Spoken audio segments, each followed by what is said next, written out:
रामदास आठवलेंचं वक्तव्य चर्चेत. नक्की काय म्हणाले रामदास आठवले हे जाणून घेणार आहोत आजच्या व्हिडिओमध्ये.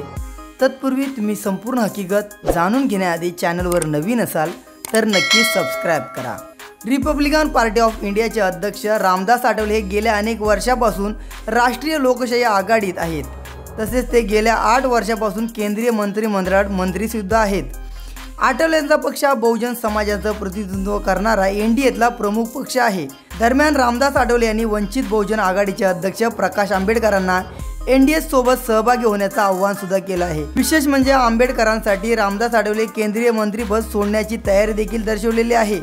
तर रामदास आठवले नक्की काय म्हणाले हे जाणून घ्या. तर रामदास आठवले म्हणाले, वंचित बहुजन आघाडीने थोडा सकारात्मक विचार करणं आवश्यक आहे.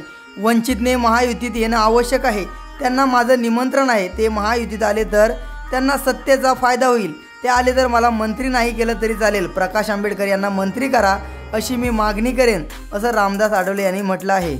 दरम्यान महायुतीतील काही नेते राष्ट्रवादी काँग्रेस पार्टीच्या शरदचंद्र पवार गटात जाण्यात असल्याची चर्चा चालू आहे. त्यावर रामदास आठवले म्हणाले, ज्यांना विधानसभा निवडणुकीचं तिकीट मिळाले याची खात्री नाही ते शरद पवार यांच्याकडे जात आहेत. आम्ही याचा अत्यंत बारकाईने अभ्यास करत आहोत, असं रामदास आठवले यांनी म्हटलं आहे. तर रामदास आठवले यांच्या या वक्तव्यावर तुमची काय प्रतिक्रिया नक्की कमेंट करा.